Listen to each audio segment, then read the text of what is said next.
Bonjour à toutes et à tous, bienvenue dans un nouveau podcast. Aujourd'hui au programme, on continue sur les playoffs, finale de conférence, conférence Est, conférence Ouest, et puis on va se poser une question que je garderai pour la suite. Toujours avec moi, Mathieu, pour parler basket. Comment ça va? Ça va très bien. Et toi? Ça va, ça va. T'es sûr que ça va C'est- bien? Malgré mon retard, ça va bien quand même? Je sais pas, j'aime ouais, un petit peu moins bien, mais ça va. On va faire. Un- C'est quoi ta question? C'est qui a gagné l'Eurovision? Qui a gagné l'Eurovision? Et non, ce n'est pas mon sosie officiel, Aidan. Tu veux que je chante un peu? Non, non, non, ça va aller. On va pas faire subir ça aux auditeurs quand même, les pauvres. T'imagines? Non. Allez écouter Malte, Aidan, Bella, la musique. Vous allez vous régaler. Sublime. Sublimissime. Sublime. Mais avant d'écouter cette superbe chanson, on va parler des finales de conférence. On est là pour faire des petites previews sur les finales de conférence. À l'Est, on a Knicks, Cavs et à l'Ouest, Thunder, Spurs. C'est deux séries qui sont honnêtement très très cool, enfin que j'attends de pied ferme. Avec laquelle tu veux commencer, Matt? Bah, tout dépend. Commençons par la moins intéressante. Commençons par les Knicks. Commençons par les Knicks, la moins intéressante puisque les Knicks vont balayer Cleveland. On le dit tout de suite. Non. Balayer, non, quand même pas. Mais bah, après, ils sont favoris, je pense. Bon, Euh, il y a ouais, tellement de surprises. Il y a tellement de surprises qu'on ne sait jamais. Mais c'est vrai que oui, à l'état, les Knicks sont largement favoris de cette série pour moi. ouais, clairement là ils sont sur 6 victoires sur les 6 derniers matchs. J'ai noté avec le meilleur net rating des playoffs, plus 29 avec toutes les fessées qu'ils ont mis. Ils sont très très forts, très impressionnants. Ils attendent d'ailleurs, ils vont être bien reposés là pour recevoir pardon Cleveland mardi soir, mardi dans la nuit de mardi à mercredi. Je trouve que Mike Brown a vraiment réussi à impliquer tout le monde dans ces playoffs. Je trouve qu'il y a un vrai truc, tu sais, d'intensité de défense. On voit que ce soit Jalen Brunson, t'en parleras, je pense, Karl Anthony Towns, même le banc des gars comme Chamet. comment? Ouais, Shamet, Chamet? Shamet bien sûr, mais qu'il avait déjà montré avec Tom Thibodeau, je trouve. Je pense à Jordan Clarkson. Je pensais plus à Jordan Clarkson qui se donne au rebond, etc., qui s'arrache bien. Donc cette équipe elle m'impressionne vraiment. Et, euh, et je sais pas Mitch ce qu'ils Robinson font. aussi en défense. Mitchell- Mitch Ouais, bien Robinson. sûr, Mitchell Robinson, ça c'est la classique tant qu'on lui Mais demande pas de. je suis d'accord avec toi dans la mesure où les équipes en général en playoff ciblent certains joueurs, notamment sur pick and roll. Et j'ai vu que Kat et Jalen Brunson étaient les joueurs les plus visés sur pick and roll depuis le début des playoffs, euh, notamment par Atlanta, plus Atlanta que par les Sixers. Mais il faut quand même avouer que, et je sais pas pourquoi, sachant que Thibodeau a inculqué je sais pas, une mentalité un peu plus défensive que ce que fait Mike Brown, mais Kat et Brunson se donnent un peu plus en défense. Et surtout Kat, j'ai été impressionné, on va dire que voilà, il affrontait le squelette de Embiid.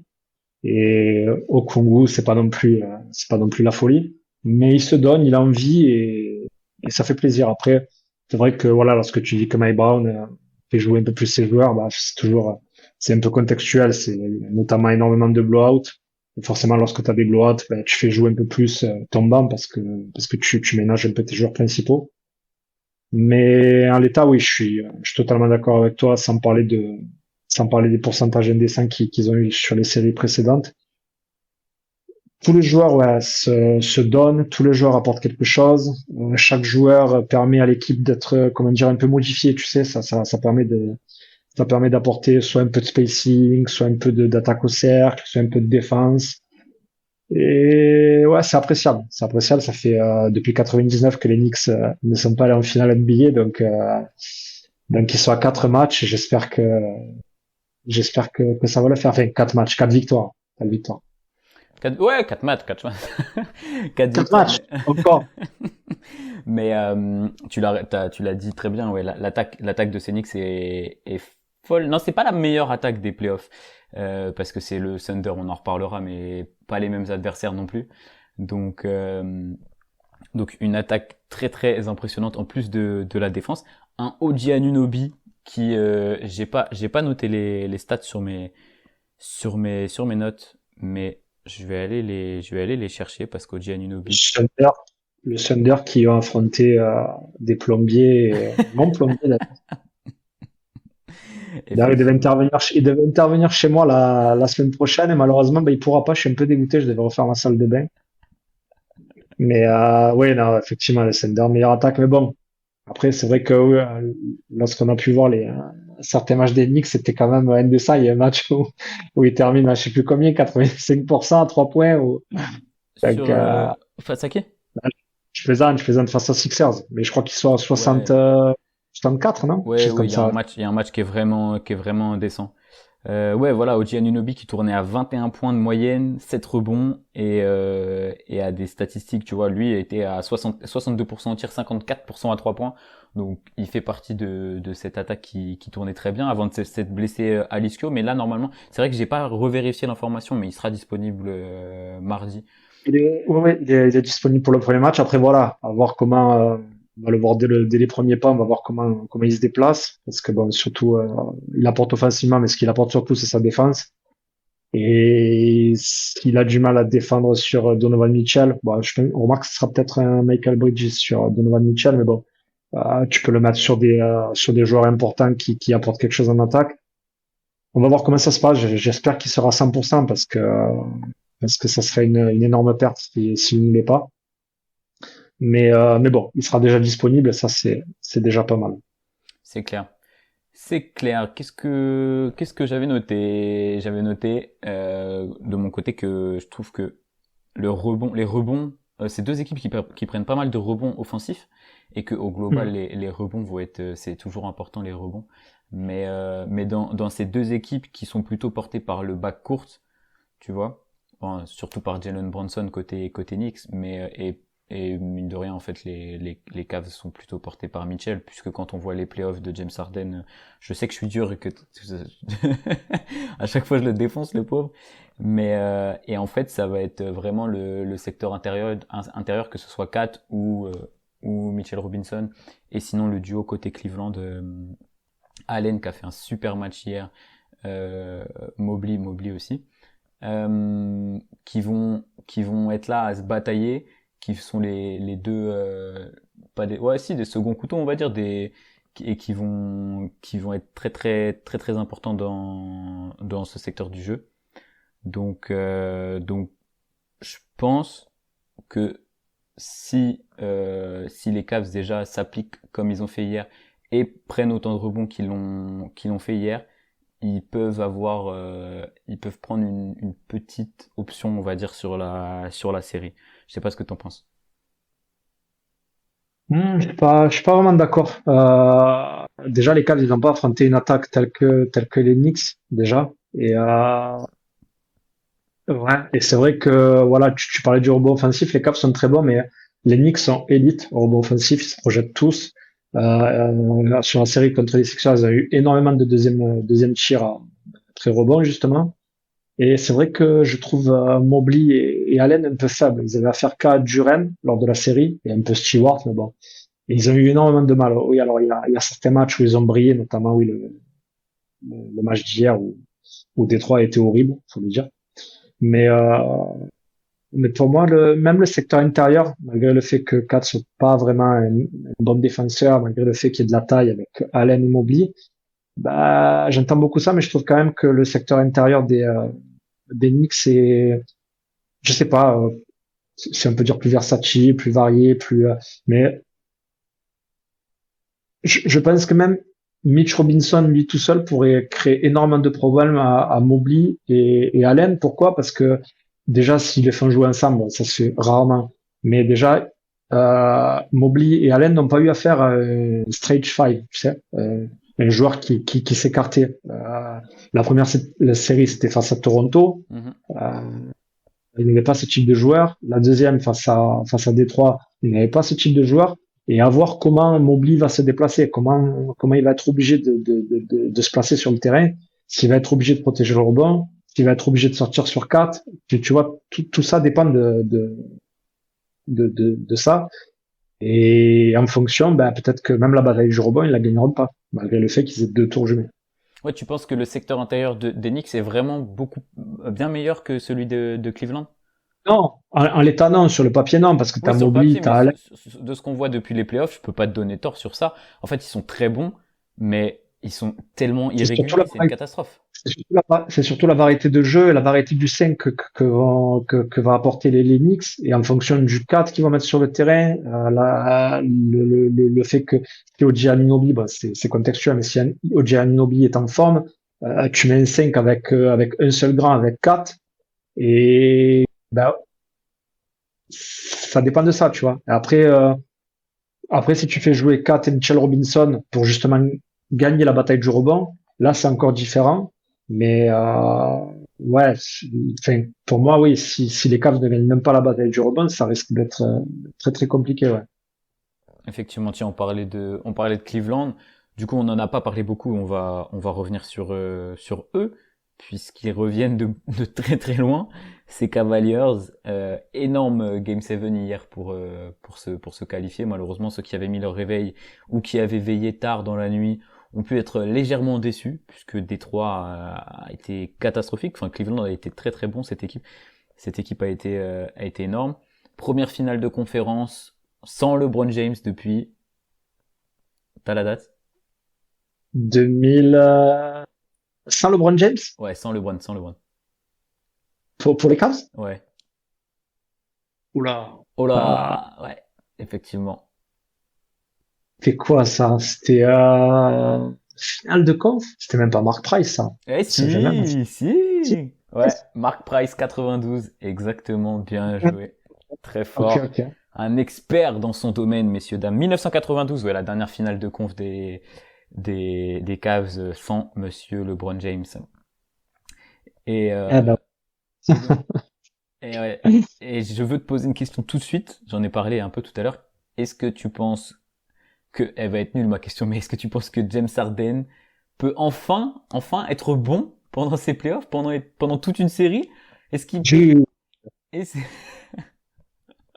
C'est dur. Moi, franchement, j'attends plus de Donovan Mitchell que James Harden quand même. Parce que t'es dur de dire qu'Harden il est mauvais quand même. Ok, il est mauvais au shoot, mais il apporte énormément sur le reste. Il défend même bien, faut le dire. Il choisit Euh, ses moments, ouais. Ok. Choisit ses moments, ouais, d'accord. Bah, après, il a fait quand même gagner un ou deux matchs. Heureusement qu'il est là parfois au niveau du tempo, au niveau de la lecture de jeu. J'ai vu un long résumé cette nuit et j'ai vu deux actions où il fait, bon après c'est la NBA, hein, mais il fait deux blocs porteurs pour, comment il s'appelle? Max Truss qui part dans le dos et un panier facile. Alors, c'est vrai que les deux actions, il y avait déjà, je crois, plus d'un, c'était à peu près au niveau de la mi-temps. Et Détroit était horrible d'ailleurs. J'ai pas compris ce qu'a fait Bickerstaff. Ils étaient à -20. On sait très bien qu'ils auraient pu remonter. On sait très bien que les Cavs ont des trous d'air. Et eux, ils ont joué à la roulette russe. Ils se sont amusés à, je sais pas si t'as vu, mais ils faisaient du D'Antoni. Ouais, ouais, si, Kate si, Cunningham, et en moins de 7 secondes, il tire à 3 points, il tire à 3 points, il tire à 3 ouais, points, il ouais, ratait tout. j'ai été devant le match, c'était une calamité. Horrible, horrible. Très, très, très, très déçu. Mais oui, non, dire qu'Harden, il est mauvais, ça vraiment, t'es trop dur. Ok. Beaucoup trop dur avec lui. Je suis beaucoup Ouais, ouais. trop dur avec James Harden. Après, est-ce que il va faire un match où il a plus de 50% au tir? Ça, c'est notre question. Plus de 40 déjà, ce serait bien. Plus de 30% au shoot. Ça, c'est notre question. J'espère pas. Appréciant les Knicks, mais appréciant Harden aussi. D'ailleurs, chose rigolote, mais malgré son match horrible hier au scoring, il est passé juste devant Steph Curry en tant que dixième scoreur all-time au playoff. Ah ouais, j'ai pas vu la stat. Ouais. Ah Il est ouais, il est passé devant Curry. devant Curry, ouais. Mais un Waouh. point en fait. Il a mis Ah deux paniers, je crois. ouais, ça Il a doit être mis deux. ça. Il est passé devant Curry, donc c'est rigolo parce qu'il est encore en activité. Et comme Curry ne fera plus jamais les playoffs, ben, je pense que c'est fini. Ouh. Ouais, c'est vrai, c'est possible. En tout cas, non, si l'année prochaine, on y croit. Ok, d'accord. Ouais, c'est vrai que t'es beaucoup plus positif. Alors, je suis d'accord sur le fait que il est important et encore en fait, ça dépend vraiment, je trouve. Hier, on a vu une équipe de Cleveland magnifique Et si tu regardes c'est vraiment une pièce cette équipe, tu sais, genre pile ou face, pile t'es fort, face c'est une catastrophe. Il y a plusieurs matchs où il monte la balle, Harden, il la passe à Mitchell, il va se mettre dans un coin, il y a plus rien qui bouge. Enfin après c'est au-delà de James Harden, tu vois, c'est un problème de coaching etc. Mais en fait ça m'a sidéré quoi de voir son utilisation. Alors oui, il galérait avec son tir, ok, mais je trouve qu'il y avait d'autres utilisations qui étaient catastrophiques, ce qui n'est pas forcément de sa faute. Et après, je suis d'accord avec toi, où dans le rythme de jeu, les passes, etc., ça reste quand même un joueur assez important et intelligent qui est capable de gérer le rythme d'une équipe, tu vois. Mais franchement, en fait, Bah, je suis très déçu.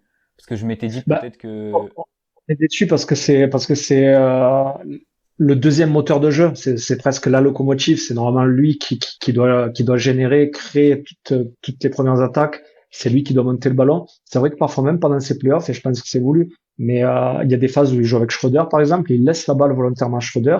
Il va se mettre à 45 et il n'y a pas vraiment de création de jeu, tu vois. Il reste vraiment à 45, il attend Ouais. le ballon. Ah oui. Et la plupart du jeu se fait pour les shooters à 3 points. La création de jeu se fait pour les shooters à 3 points et ça arrive. Il y a des fan systems pour Wade, non pas Wade, Merrill. Strus, Oui, Merrill ou Strus, Merrill, souvent. système pour Merrill. Et au final, bah ouais, ils sont un peu dépendants. D'ailleurs, je trouve, je sais pas ce que t'en penses, mais je trouve que les Cavs sont encore plus dépendants du shoot que les Knicks. Après, c'est évident que le, le sport même veut que tu mettes tes shoots, mais je veux dire que si les Knicks ne mettent pas leur shoot à 3 points, il y aura quand même toujours autre chose. Il y aura Brunson qui va créer quelque chose. Tu vas pouvoir jouer, bon, même s'il n'est pas très fort, mais post-up avec du 4. Les, euh, les Cavs, c'est compliqué quand même. Ok, ok, des fois il y a des systèmes pour que Mobley arrive lancé au cercle, euh, de l'ISO pour Donovan Mitchell, mais c'est vrai que je trouve que ces playoffs sans Max Strus, et d'ailleurs ça me fait peur parce que Max Strus il a toujours baisé les Knicks. Ça me toujours un peu peur que ce soit avec le 8 ou il me fait peur ce mec. Je kiffe ce genre de joueur, mais je le déteste en même temps. Mais ouais, je me dis que si les Cavs mettent pas leur shoot, ben ça risque d'être vraiment vraiment compliqué, tu vois. Ah oui, oui, mais oui, clairement, parce que tu l'as dit, même hier c'est le contre-exemple parfait parce qu'ils font un match parfait, mais la relation intérieure-extérieure, elle est catastrophique dans les matchs où ça va pas. Tu vois, Et il se passe rien. après bon, c'est vrai que d'un côté, ils ont affronté deux bonnes équipes défensives et ils ont shooté à 46% au global et 34% à 3 points, alors que les Knicks de leur côté, ils ont shooté à 54%, donc 45 à 3 points. Donc ça contredit un peu ce que je dis, mais les Knicks, c'est pas non plus des plots en défense. Non. Et ouais, bah, après, c'est vrai que d'un côté, on peut dire aussi que les Knicks, ils vont jamais tenir ce rythme au shoot. Il y a bien un moment où ils vont baisser parce qu'ils sont en sur-régime.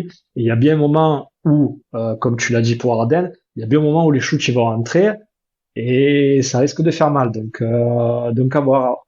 Bon, après, c'est un final de conférence, c'est toujours un peu un échiquier où chacun essaie de rentrer dans la tête de l'autre. Mais ouais. Après, c'est vrai que il y a aussi plein de joueurs qui sont laissés de côté, tu vois, des joueurs qui sont pas forcément bons offensivement, mais qui peuvent apporter de l'autre côté du terrain, comme bah Wade, je l'ai dit Wade, Ellis. Il y a qui encore? Il y en a un, j'oublie son nom. Tyler, je crois. Jalen Tyson, Tyson. Tyson. Tyson qui, eux, sont sortis complètement de la rotation Ouais. dernièrement et qui peuvent gêner, tu vois, Brunson. Donc ça aussi, ça peut impacter aussi le shoot parce que, voilà, forcément, ils sont bons défensivement, mais offensivement, ils le sont moins. Effectivement, c'est maintenant que tu le dis, tu vois le plus gros problème de Cleveland, mais face à n'importe quelle équipe qui joue New York, ça va être Jalen Brunson. Et pour défendre, bah ouais, effectivement, Dean Wade, qui c'est qu'il avait éteint euh, Ah, c'est Brandon Ingram. Alors pas le même physique, pas du tout le même Oui. joueur, mais Dean Wade avait vraiment fait un taf extraordinaire sur Brandon Ingram. Et même s'il est vachement plus grand, je le trouve très mobile en défense, enfin il est très très très bon. Je pense qu'il pourrait Ouais. embêter un mec comme Jalen Brunson, tu vois, même s'il est plus Ah, petit, etc. Clairement, complètement. t'as entièrement raison. Et puis c'est des joueurs qui même, tu vois, tu les fais rentrer, je sais pas, en début de second quart-temps et qui peuvent apporter même 5 fautes, tu vois. Et donc ouais, pour moi, c'est des joueurs que tu peux faire jouer par séquence. Alors, pas beaucoup, mais peut-être aller 5-10 minutes, tu vois. Et puis tu vois ce que ça Et, donne, et si sur le match ça marche bien comme ça, tu le gardes, et puis très clairement. bon, après, on voit qu'Atkinson préfère faire jouer Schroeder, et à bien d'ailleurs, parce que je le trouve pas mauvais, Schroeder, Mhm. en sortie de banc. Il apporte de deux côtés du terrain. Mais, ouais, non, c'est une belle opposition de style.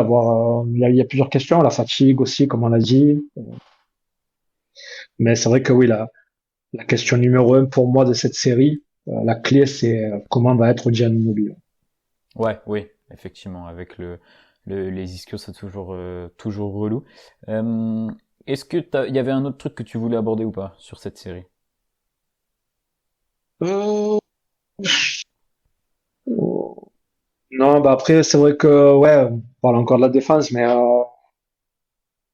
si ça avait été Détroit, je pense qu'ils auraient pu cacher Jalen Brunson sur Thompson. Et là, je me posais la question, où est-ce qu'ils vont pouvoir cacher Jalen Brunson en défense? Sur qui ils vont le mettre? Et je sais pas, peut-être un shooter extérieur, peut-être sur Struss, alors que bon, Struss, il est quand même bien costaud. Je sais pas, ouais, non, ça va être intéressant. Je sais pas, je vois les Knicks passer, mais ils peuvent vraiment embêter les Knicks, les Cavs, hein. On est d'accord. Suivant comment Atkinson décide de coacher et si Harden se plie au coaching ou pas, franchement, il y a des phases de jeu où tu mets Jalen Brunson sur Harden à 45 degrés, ça bouge pas pendant 2 minutes, t'es tranquille, hein. Mais ce serait enfin, j'ose espérer que s'il se passe quelque chose comme ça, Harden il va prendre le 1 contre 1 et il va le Oui. manger. J'ose espérer. Mais on verra, c'est vrai que t'as raison, c'est une très bonne question. Je me l'étais pas du tout posé. Et ouais, ça peut être un petit peu un petit casse-tête parce qu'après faut même un Dean Wade ou autre chose, faut aller les suivre dans les écrans. C'est des joueurs qui prennent beaucoup d'écrans en backdoor, etc. Donc faut que Bronson il Moi, s'accroche, quoi. perso, justement, dans cette série, je vois Donovan Mitchell chier pour ses premières finales de conférence. Et je vois par contre Harden prendre un peu plus le lead, que ce Ok. soit au scoring. Ah, j'aime bien. Ouais, Je parce me que mouille un peu. c'est Je bien, suis t'as comme ça. raison.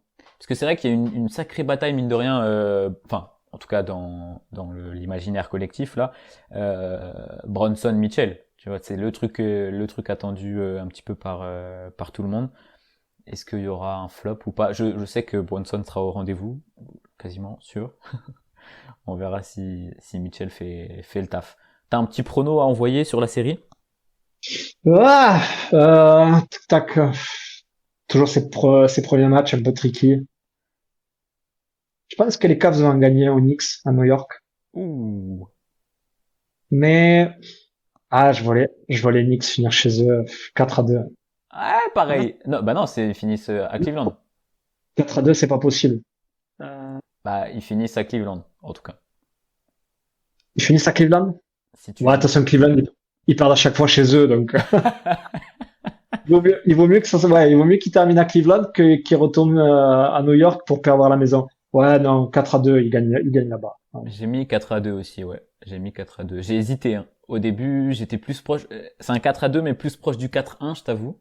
Je sais pas pourquoi c'est Knicks, je les sens en confiance. Tu parlais Ouais. de l'adresse au tir. Je pense qu'il y a des équipes comme Miami Heat 2023, là, quand ils vont en finale, où, tu vois, on s'est dit, un jour, ça va arrêter de rentrer les tirs. Et ça n'a jamais arrêté. Ça n'est jamais arrêté. C'est vraiment les tirs là, quand même. J'ai l'impression qu'on a parlé que des Cavs. Là, on n'a pas parlé des Knicks, on n'a pas Si, parlé de Josh Hart, on a parlé pas de Michael Bridges, on n'a pas parlé du meilleur joueur pour la série, Jeremy Sohan. Euh, Miles McBride, on n'en a pas parlé. Gros, franchement, c'est vrai que là, j'ai l'impression qu'il y a quelque chose. Bon, comme tous les fans des Knicks, je pense.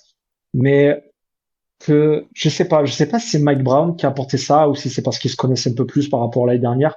Mais quand il se donne, Jalen Brunson, il fait que monter en régime depuis le début, où c'était un peu poussif, on pensait qu'on allait perdre face aux Hawks. Il est inarrêtable, inarrêtable. Et ouais, c'est vrai qu'il y a quand même de la ressource. Il y a de la ressource. Peut-être que le banc va se refermer un peu, parce qu'il y aura forcément moins de blowout. Bon, j'espère qu'il y en aura encore quand même. Mais ouais, il y a des joueurs qui font vraiment plaisir, que ce soit Mitch Robinson, Landry Shamet, Clarkson, comme tu l'as dit. Et c'est vrai que, ouais, ben voilà, on parlait de tout à l'heure de Ellis, tiens, j'allais dire Bryson Tyler, quoi. Jason Tyler. Ah, ça y est, tu vois. Attends, je vais te le dire. Taylor, Jalen Tyson. Ça y est, Jalen Taylor. Pourtant, il est pas mauvais. Franchement, Ouais, défensivement, c'est il est bon. clair. Mais c'est vrai que, ouais, même en profondeur de banc, forcément, ça va se resserrer. Mais les Knicks ont l'avantage. C'est difficile de pronostiquer les Cavs, très honnêtement. Je suis d'accord. Et puis, ouais, puis ouais, même sur la régularité des équipes. Cleveland, je trouve que c'est un petit miracle qu'il se soit pas fait sortir hier par Détroit. Donc Après, voilà. attention, chose importante, j'avais pronostiqué en finale NBA cette année, Nuggets, Celtics. Non, Knicks. Ah non, j'avais mis les Knicks, ouais, c'est vrai. Mais je pensais les Celtics, mais comme j'avais, rappelle-toi, en début Au de notre tout podcast, début, au mois de j'avais dit, septembre 2025. jadis, j'avais dit les Knicks, jadis, Eh oui. qu'ils seraient champions. J'avais mis les Knicks. Mais c'est vrai que je pensais, très sincèrement, que les Celtics allaient aller en finale. Donc vu mon niveau en pronostic, bah, ça me fait un peu peur. Ça me fait peur. Non, non, non. Moi, franchement, je suis très confiant pour cette équipe de New York. C'est Je te fais absolument confiance. cette année la finale. Bon, après, ça va aller se faire broyer par l'équipe qui sortira de l'Ouest. Mais, au moins. Ça, c'est vrai. Mais attention, je comptais en parler, mais on va en parler juste après. Ça, c'est transition toute lancée. Mais lors de la NBA Cup, rappelle-toi que les Spurs ont battu OKC et qu'ils se sont fait rouster par les Knicks. C'est vrai, mais est-ce que on n'aurait pas rebelote? Est-ce que ça ne recommence pas en finale Oh, NBA? c'est magnifique. Ce serait fou, ce serait fou. Wemby en train de pleurer comme ça. Donc, on a bien décortiqué cette affiche entre Cleveland et New York. N'hésitez pas à nous donner vos pronostics dans les commentaires. Et on va Bien sûr. passer dans la conférence Ouest, du coup, Oklahoma City Thunder vs San Je Antonio retourne à Spurs. Marseille. Il retourne sa feuille. Et alors là, déjà classement respecté dans cette conférence Ouest, puisqu'on a le numéro 1 de la conférence contre le numéro 2. Deux équipes à plus de 60, il y a pas une histoire à plus de 62 de win là. Enfin, c'est deux équipes très très costauds lors de la saison. C'est coach, euh, comment il s'appelle déjà? Phil Jackson qui disait que les équipes à plus de 60 victoires sont forcément les équipes vainqueurs à la fin de l'année. Et les Knicks, ils Et ont je combien? crois, Ils ont pas 60, hein? non, Aïe aïe aïe aïe aïe. je sais même pas si dans l'histoire ça c'est, oui, Romain, oui, je pense. Les Ça veut dire Knicks, que c'est vérifié les pertes. 53 wins sur la saison. Oui, Euh, même les Lakers, mais les Lakers dans la bulle, ça a jamais eu 60 bah, victoires, il y ça. avait pas 60 matchs de toute façon, je pense. Donc, Ah, bah oui, c'est vrai, puisqu'il y avait le con. mais on est bah, écoute, on est sur la série la plus attendue de l'année, hein, le duel le plus attendu, 4-1. Par contre, 4-1, attention, en saison régulière pour San Antonio. Et oui. Et donc je l'ai dit tout à l'heure, là on est, enfin je l'ai brièvement dit, on est avec la meilleure attaque des playoffs, Oklahoma, et la meilleure défense des playoffs, San Antonio. Donc on est vraiment sur un choc assez exceptionnel. Par quelle équipe tu veux qu'on commence là? Ah, dans tous les cas, on va partir dans tous les sens. D'ailleurs, ce qui est rigolo, c'est que justement, ce qu'on attend de la meilleure défense de ces playoffs, c'est leur attaque. Et ce qu'on attend de la meilleure attaque de ces playoffs, c'est leur défense. Tout à fait, c'est très Et, vrai. et il y en a là-dedans. C'est très très vrai. Exactement, exactement. Ouais, non, opposition totalement différente, opposition de style. On a pu le voir pendant la saison régulière. Bon, après, c'est vrai que ça, il faut pas trop s'attarder sur ça parce que si tu regardes les oppositions, il y a eu 2-1 pour les Knicks contre les Cavs, mais il y avait pas Harden. C'était l'époque où il y avait encore Garland. Là, il y avait pas J-Dub. Certainement que Jalen Williams, on le sait tous, c'est celui qui va défendre sur Wemby. Euh, donc bon, ça prend avec des pincettes. Mais oui, c'est vrai que ouais, 4-1, ils les ont tapés en NBA Cup, ils les ont tapés en back-to-back même, Ouais, je me rappelle. et puis ils les ont giflés, vraiment. C'était vraiment fort, c'était une grosse claque. Mais ouais, bah écoute, ouais, la meilleure série, peut-être, je pense, depuis les Warriors contre les Rockets de Harden. Très Bah, très très très bonne comparaison. OKC va forcément faire son jeu, c'est-à-dire pousser. pousser les Spurs et les jeunes des Spurs à perdre des ballons, à leur voler des ballons pour aller vite se projeter au cercle. Je pense qu'ils vont essayer aussi par l'intermédiaire de SGA et par rapport, enfin via pick and roll ou switch, d'attaquer sur certains joueurs pour provoquer des fautes et les sortir du match. Donc après ouais, franchement c'est voilà, là vraiment on est sur une partie d'échec. Après en défense, je pense que je sais pas qui tu vois qui va défendre sur Wemby. Je pense qu'ils vont pas mal switcher. Mais Oui.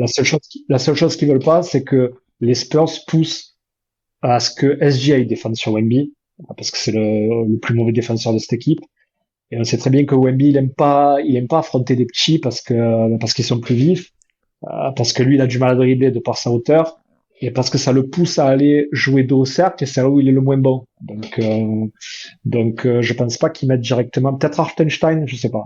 Je pense pas. Mais je pense que ouais, le principal défenseur, ce sera Jalen Williams ou Jalen Caruso. Williams, Ou Caruso. Caruso, Jalen Williams, ça me plaît bien parce que on l'a, on le sous-entend aussi. Il y a un match un peu dans le match avec cet affrontement Chet Wemby. Pour moi, il y a pas vraiment de match. Tu sais, les gens ils montent un peu la hype là-dessus, mais à chaque fois Wemby a détruit Chet. Donc tu peux pas les faire jouer Chet en un contre un comme ça, affronter Victor. Je trouve que c'est trop dur. T'as raison, vaut mieux mettre un petit. Alors voir comment Jalen Williams revient aussi, parce que il a eu beaucoup de temps pour se reposer. Ok, ici sont 8-0 sans lui, hein. Hein. Donc c'est que Quand il c'est a récupéré sa haute marque Piguet, quand il a récupéré la moto, il avait l'air en forme en tout cas. Donc bon, il c'est avait le vrai. sourire. C'est vrai. Donc voir comment physiquement il est, parce que défendre sur Wemby, même si c'est pas, enfin, je pense que ça demande un peu physiquement.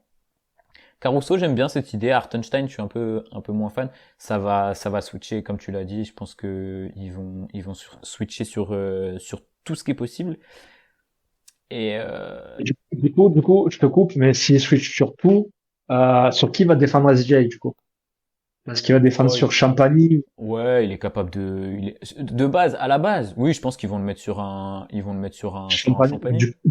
Du coup, je pense que les Spurs qui veulent faire, bon, ils doivent le savoir déjà, ok, mais du coup, c'est Wemby, évidemment, là où il est le meilleur, c'est porteur de balle, une tête de raquette.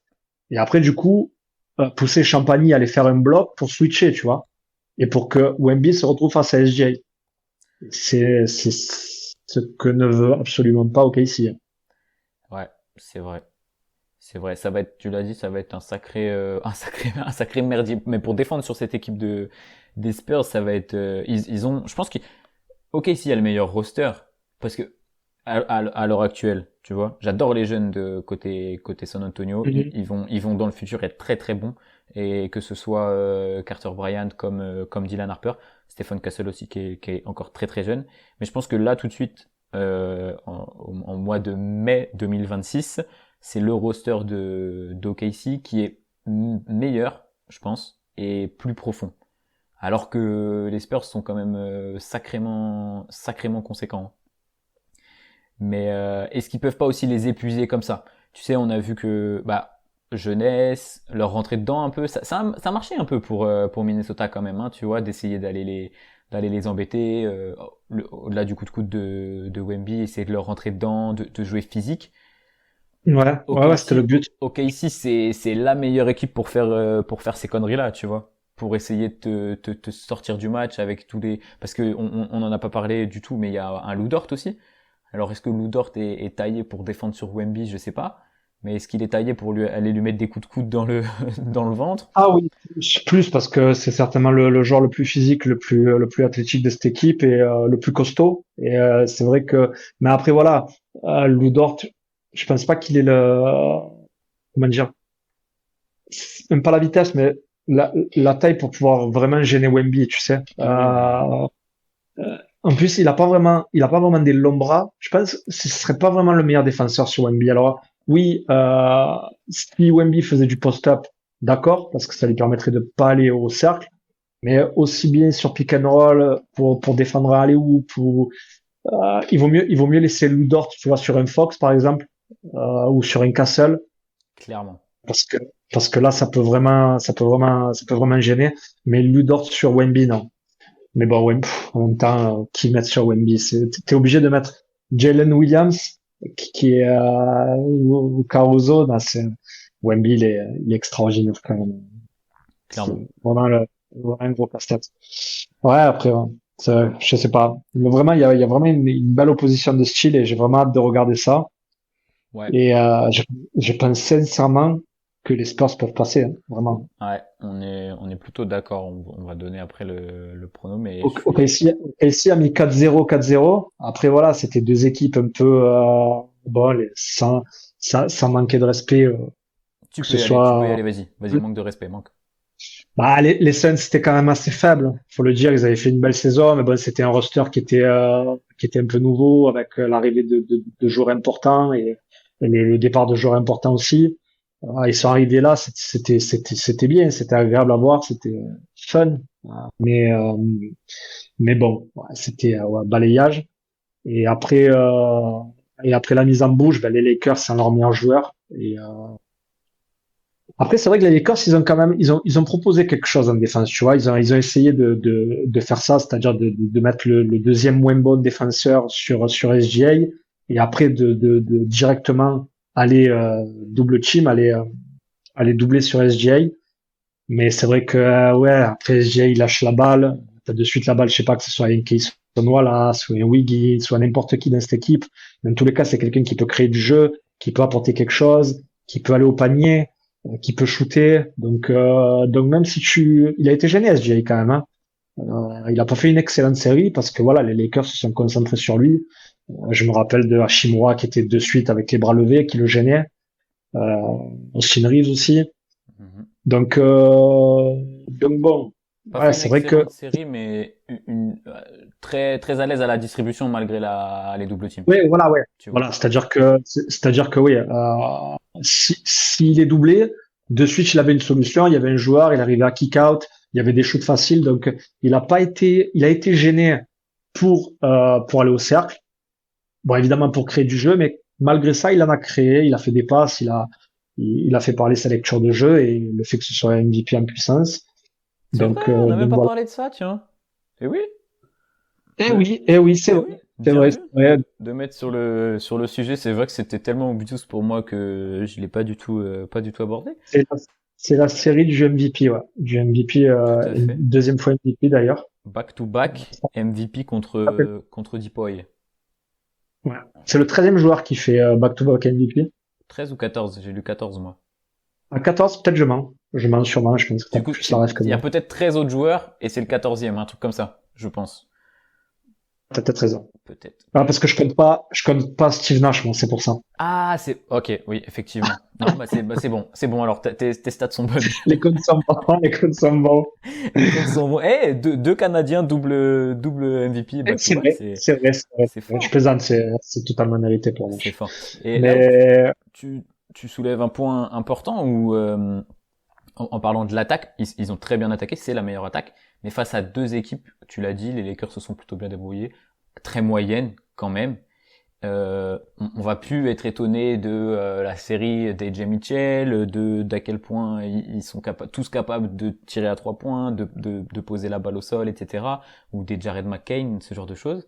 Mais je me pose quand même la question face à cette équipe des Spurs qui a aussi l'une des meilleures défenses de la saison et des playoffs. Ça va monter encore en cran. Est-ce que l'année dernière, il y avait quand même des passages où on se disait, des passages qui ont toujours été rattrapés par leur défense parce que OKC est une équipe qui est capable de lockdown et si tu t'es plus capable de mettre un panier pendant 12 minutes, ils peuvent le faire. Est-ce que y a quand même eu des passages où leur attaque était vraiment en galère. Si les Spurs arrivent à recréer ces moments-là, tu vois, où OKC, j'ai du mal à y croire, hein, mais où OKC vraiment galère en attaque, attention, je pense que là ils peuvent être très très dangereux pour le Thunder, tu vois. bah, moi, j'ai plus souvenir de leur attaque. J'ai plus souvenir de ça. Par contre, je me rappelle une équipe qui avait style de jeu un peu similaire. Bon, il y a pas les mêmes joueurs, il y a pas c'est évident, mais les Pacers, dans ce qu'ils pouvaient créer offensivement en finale NBA l'année dernière, bah, ça a donné énormément de mal à Marc Daigneault. Et bon, c'est allé en match 7. Ils ont gagné en plus avec Sam Liberton qui était blessé. Et c'est un peu similaire. Alors peut-être que les Pacers, oui, mettaient beaucoup plus d'impact que pourraient en mettre les Spurs. Les Spurs, c'est quand même un jeu beaucoup plus léché que les Pacers. Mais c'est vrai que, ouais, dans l'intensité, dans la création de jeu, dans les systèmes faits pour les shooters, avec un meneur qui a pas mal, qui a pas mal balle en main, je pense que ça peut être un peu similaire et qu'ils peuvent leur donner autant de mal, voire plus. On va le voir dans les pronostics. Mais, euh, mais ouais, là, ça, franchement, on ne dirait pas, mais les Spurs, ils ont quand même roulé sur les Wolves, hein. Ça va en 4-2, mais Ouais, ils ont, ça oui, aurait, il y a ça un, aurait très bien pu être 4-0. Le premier match, tu as besoin de Conley à 100%. t'es à ça L'autre, du tir de Champagny, l'autre, il n'y a pas Wemby. c'est ça. L'autre, tu n'as pas Wemby et Anti sort un match de fou. Ça termine à 50% à 2 points, 38% à 3 points. Euh, Clairement, ouais. on a parlé, pas trop parlé, pardon, de cette équipe des Spurs. Moi, il y a un joueur qui m'impressionne tout particulièrement, c'est Stephen Castle, qui impressionne tout le monde, effectivement. Mais, tu sais, ça me fait penser un peu au premier playoff d'Anthony Edwards, qui sortait d'une bonne saison et qui arrivait en playoff, était encore meilleur avec des pourcentages de fou, avec des stats qu'on explosé en playoff. On est typiquement là-dedans. Il sort d'une très bonne saison, mais là, le step-up, j'ai pas les stats.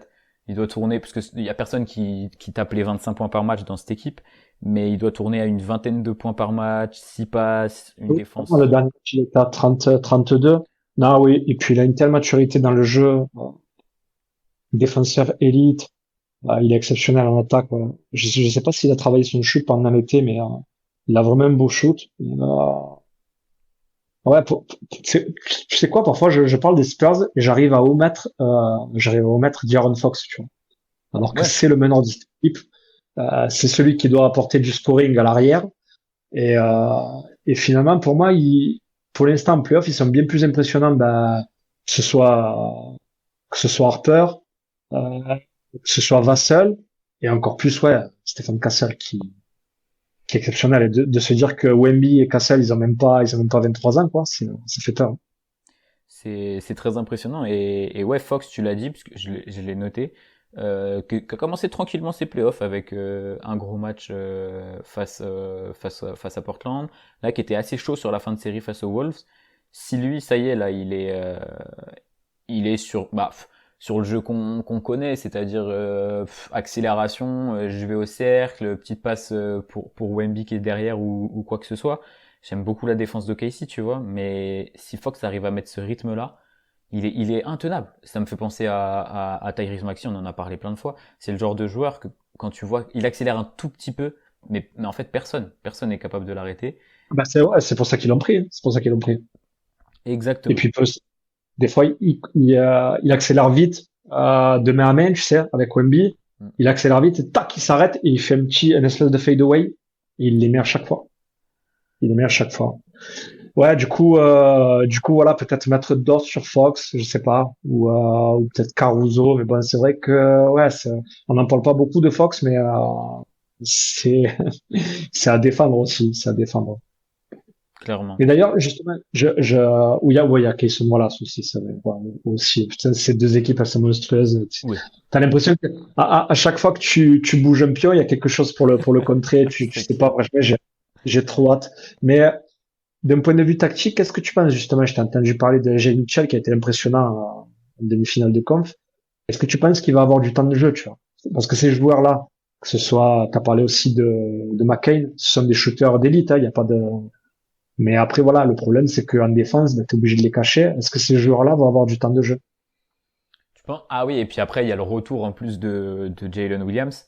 Plus. C'est typiquement le genre de profil où un AJ Mitchell, tu peux le faire jouer 35 minutes pour un match et plus du tout dans un autre match et ça fonctionne très très bien. Si je pense qu'avec le rythme qu'ils ont eu et l'apport vraiment AJ Mitchell, c'est le meilleur joueur face aux Lakers, tu vois. Ce Mhm. ce serait en plus dommage de se priver de se priver de ce talent offensif qu'ils ont, de cette facilité offensive qu'il a, voir comment ça se passe face aux Spurs. Mais je trouve que ce serait dommage de s'en priver. Tu le mets, il était quoi? Il était titulaire du coup avec la blessure de. Ouais, ouais, il a commencé. Je crois qu'il a peut-être pas tous les matchs, mais il a commencé titulaire. Bon après ça, Je vais tu sais, regarder. ça des fois c'est des choses que Mourinho met en place, mais après c'est pas, il va peut-être être titulaire, mais jouer 10 minutes quoi. Ouais, si je pense que ou alors tu le sors de ton 5 et tu l'utilises en tu sais en sixième homme, vraiment tu Du lui coup, donnes la balle. toi, entre tous ces joueurs, que ce soit Isaiah Joe, Kayson Wallace, c'est Aaron Wiggins, Aaron Wiggins, ouais. Jared McCain, tu mets qui? À qui tu donnes le plus de minutes? Ah, et AJ Mitchell. Sur ce qu'il a montré là, AJ Mitchell. ouais, sur ce qu'il a Ok. montré sur les playoffs. Et puis en plus tu l'entoures avec un Caruso. Bah après t'es pas obligé de tu vois de sortir tous tes titulaires et de mettre tous tes remplaçants, mais c'est autre chose. Mais Oui, et puis puis tout dépend du 5 qui est en face aussi. Si exactement. t'as Harrison Barnes, ou si t'as Carter Bryant, c'est vrai que tu peux faire entrer d'autres personnes et d'autres profils. Mais je parlais dans la mesure où tu sais, t'as vraiment des forces offensives, des mecs même Keldon Johnson, tu sais. Et Clairement. je voulais savoir, ils ont tellement des profils différents, je voulais savoir qui tu privilégiais face à l'attaque des Spurs. Et, plus à Jay Mitchell que les autres, quoi. Bah plus après face à l'attaque des Spurs, s'il faut un défenseur ultime, ce serait Ouais, Caruso mais évidemment. c'est un tout. Ouais, mais Caruso, je le Tu compte pas. vois. Caruso, c'est Hein. pas. Moi, Tu le mets moi, dans je te parle. Caruso, il joue pas dans le 5. Ouais, mais Caruso, c'est un joueur qui va avoir plus de 25 minutes. C'est ça que je veux Oui. te dire. Ouais, effectivement. Mais parce qu'il a des profils, tu vois, par exemple, Kayson Wallace, Mm. il a un compromis entre les deux, mais plus défensif qu'offensif. Alors que Isaiah Clairement. Joe, c'est clairement pour envoyer les banderilles. Jared McCain, pareil. Et par contre, de l'autre côté du terrain, c'est catastrophique quand même. Donc c'est pour ça que je te pose la question. Clairement. C'est là où cette équipe d'OKC, ils sont trop forts en fait. Ils sont, ils ont cette profondeur où tu peux à la fois mettre des mecs qui sont capables de lockdown et des gars qui peuvent être pétards et t'envoyer 12 points d'un coup, enfin tu vois juste dans un carton ou quoi, alors qu'ils sont sur le banc tout le match. C'est très impressionnant. Ils sont très forts. Ils sont très forts, mais je sais pas. Tu voulais rajouter un truc sur les sports peut-être?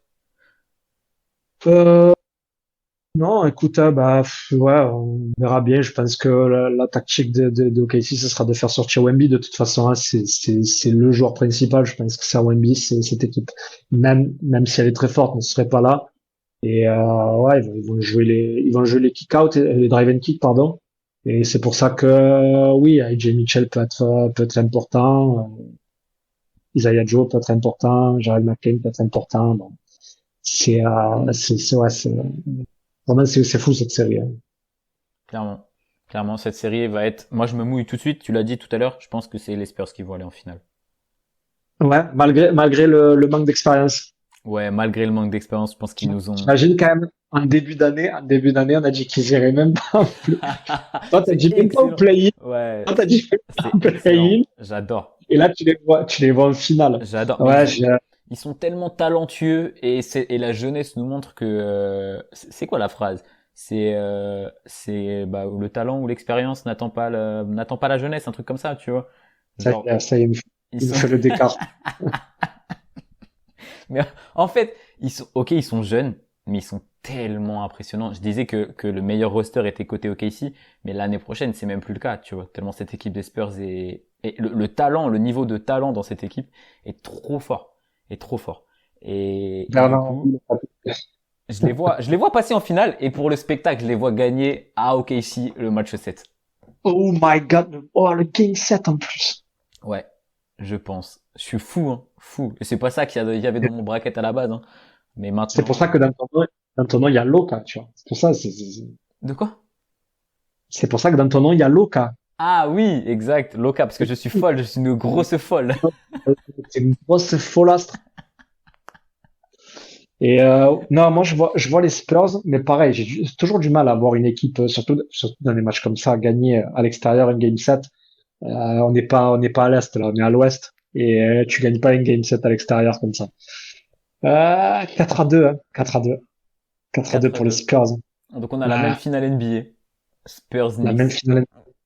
Ouais. On est frères ou quoi? On est, ah là là, c'est fou, c'est fou. Si on avait voulu faire exprès, on n'aurait pas fait exprès, en fait. C'est dingue.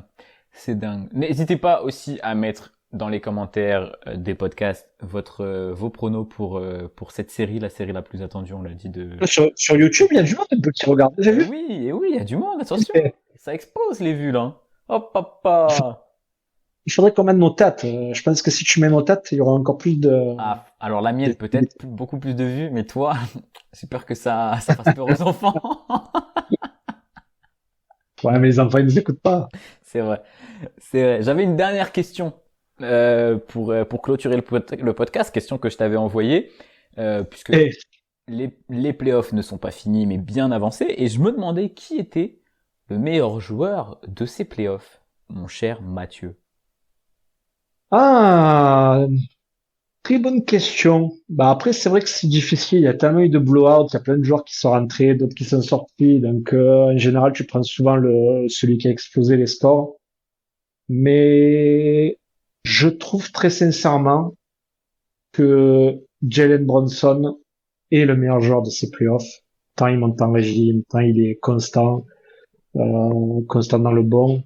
Tant il apporte, vraiment que ce soit en termes de scoring, en termes de passing.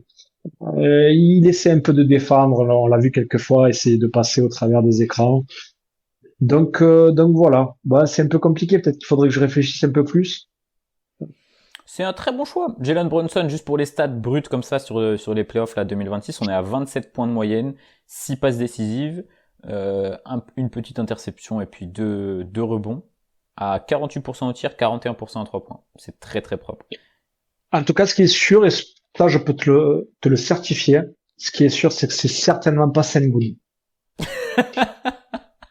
C'est certainement pas Sengun, C'est on est d'accord. certainement Moi, pas Sengun. j'avais une petite liste, mais que j'ai préparée hier avant le match 7. Je voyais Shea qui malgré son deuxième tour un petit peu timide face aux Lakers a quand même, on n'en parle pas assez, mais froissé les Suns avec des matchs à 30 points, 35 points, 40 points. Il les a Mhm. vraiment démolis. Euh, Mérite. ouais, clairement. Wemby évidemment, puisque bah premier playoff extrêmement attendu et on n'est pas, tu vois, ça marque 20 points de moyenne. C'est pas bon, il y a quoi, il y a juste 4 contre de moyenne. Les stats Normal. sont pas non plus gigantesques. 20 points, 4 blocs, presque 11 rebonds et 2 assists. Ça reste très impressionnant quand même pour des premiers playoffs. Et j'avais noté Cade, malgré les pertes de balles, Cade Cunningham qui m'impressionnait beaucoup sur son sang-froid, sur le fait il est pas aussi bien entouré aussi que tu vois des Wemby, des Bronson, des Shea. Il portait vraiment presque cette équipe de Détroit un petit peu tout seul. Il était très très fort dans les matchs coup près, tu vois, où toute cette équipe de Détroit était forte d'ailleurs, puisqu'ils étaient avant de perdre hier, ils étaient sur 4-0 avant de sortir. Et ouais, je le trouvais très très fort, très très impressionnant. Vraiment, j'ai pas si je vais ressortir aussi les stats brutes pour faire comme tout le monde. Rien que le match d'hier, il mérite même pas d'être dans la conversation. Ah mais alors là, mais je suis d'accord avec toi. Je l'ai noté et puis quand j'ai vu le match, quand j'étais devant le match hier, j'étais en mode, bah je peux pas dire Kate T'as Cunningham, mais c'est t'as pas pris le, possible. ah ouais, t'as pris le stabilo, t'as commencé à effacer. Maintenant, tu le dis quand même, hein. Tu le dis dans ce podcast. Et après, c'est pour ça qu'on on n'est pas crédible, tu vois. Ah, On n'est pas crédible. Heureusement que ça arrive à la fin, ce que tu dis. Heureusement oui. qu'on n'a pas dit de début. Parce que si on avait commencé par ça, Ah, comment tu veux que les catastrophe. gens écoutent notre podcast? Une catastrophe, on est d'accord. Non, mais du coup, soit je te rejoins sur Brunson, mais non, je vais mettre, tu sais quoi, je vais mettre Wemby. Je vais mettre Wemby. Oui, Premier c'est playoff, viable, hein. premier Monstrueux, hein. playoff, très, très, très fort. Avec des stats qu'on a jamais vu, genre les 12 contre, etc. Très, très, très, très bon. Désolé, Cade, fallait gagner. S'il gagnait le match d'hier, qui nous refaisait un match de fou, c'était pour lui, mais là, je suis désolé. N'hésitez pas aussi, du coup, dans les commentaires, toujours, mettez des commentaires, bombardez, à nous dire. J'ai une petite question, moi, j'ai une petite question comme ça Allez-y. qui m'arrive comme ça. Que penses-tu du MVP, justement? Du MVP, bah oui, très bien. Eh ben, je suis entièrement d'accord. C'est vrai qu'on n'a pas du tout abordé le sujet. Écoute, il a eu toutes les voix qui devait avoir. Pour moi, il y avait pas trop de débat. Au final, c'est SGA, Jokic, Wemby, c'est ça. C'est ça. Et j'avais cet ordre-là, donc je suis pas étonné. Je trouve que c'est correct. Meilleur joueur de la meilleure équipe de la ligue, qui met quand même enfin, il met quoi, encore 31 points de moyenne sur la saison, des pourcentages assez indécents, meilleur joueur le plus clutch, marque tous les points dans le quatrième quart. Enfin bon, ouais, franchement, il y a pas de débat, c'est cool. J'aime bien. Il y a un petit débat quand même. Il y a un petit Tu débat. trouves qu'il y a un petit débat? Je suis pareil que toi. Ouais, quand même. C'est vrai que, mais Sur les votes au final alors, ou sur le choix en tant que tel? sur les votes, je trouve quand même qu'il y a un gros écart. Vraiment un trop gros écart même. Attends, je vais Parce que regarder. En gros, SJ a 900 points, 960, je crois, quelque chose comme ça. Et Jokic a 600, 640, 650, je crois, quelque chose comme ça. Ok. Mais pour aller dans ton sens, je trouve qu'il y a moins de débats que l'année dernière. Je le Ouais. donne à SG sans problème. Mais c'est vrai qu'il y a quand même un petit débat là. Ok, je crois que sur la saison, SG, il y a le meilleur true shooting plus, percentage. Mais bon, comme d'habitude, le meilleur PER, c'est Jokic. Il termine meilleur passeur, meilleur rebondeur. Gros. Mais ça, tu m'avais raconté ça au mois du collège. Je t'aurais dit, ça n'est pas possible, ça peut pas exister. Ça n'existe pas un Ça pivot n'existe comme ça. Surtout que toi, pas, quand tu ça. étais au collège, les pivots, ils mettaient 8 points, ils prenaient 8 rebonds. C'est ça. Quand il y avait un double-double, c'était fou. Un triple-double, t'en parlais une semaine, Jason Kidd, t'en parlais une semaine, je le redis, mais t'en parlais une semaine à la récré. Là, que le mec, il soit meilleur rebondeur, meilleur passeur, c'est juste fou. Quand j'étais petit, je pensais même pas que c'était possible ce qu'avait fait Oscar Robertson. Je pensais que c'était quelque chose qui avait été créé par la NASA Par ou quelque chose l'IA. comme ça, par l'IA, que le mec puisse faire triple-double de moyenne. Et maintenant, c'est presque commun, en fait. S'il fait pas triple-double, on est déçu. C'est une mauvaise saison pour lui. On est d'accord. Ah oui, oui, je Et- suis entièrement d'accord avec ce que tu as dit. Vraiment. Mais oui, non, c'est vrai. Pour moi, SJ le méritait amplement et c'est un très beau MVP. Très beau double MVP. Clairement. Magnifique joueur. C'est clair. Ouais, c'est vrai que niveau vote, je suis d'accord. C'est comment en fait, Victor et Jokic sont plus proches tous les deux que Le kiff Jokic n'est proche de SG. Et effectivement plus plutôt l'inverse. Plus une bataille 1-2 et Wemby en 3 que l'inverse. Tout à fait. Tu as raison. Une fois de plus, nous sommes d'accord. Oh là, c'est le podcast de l'amitié pour une fois. Franchement, Là, on c'est s'emmerde. c'est clair. Bon, la prochaine fois, on arrangera ça. On se tapera dessus comme d'habitude. Ce sera beaucoup plus régalant pour ceux qui écoutent. Écoute, on va clôturer comme ça. C'est bon. Bah, c'est pas mal. C'est pas mal. On va vous souhaiter d'excellentes finales de conférences. Vous faire des bisous, vous dire de partager le podcast. Et comme d'habitude, je laisse le dernier mot à Mathieu qui a eu le temps de le travailler cette fois-ci. J'ai pas du tout travaillé. J'ai rien travaillé. Mais votez pour Aidan, pour Malte, en finale de revision. Tout à fait. Je crois que c'est trop tard. C'est trop tard. C'est pas grave. Allez, on fait des bisous Ok. et on vous dit à plus. Bisous, ciao.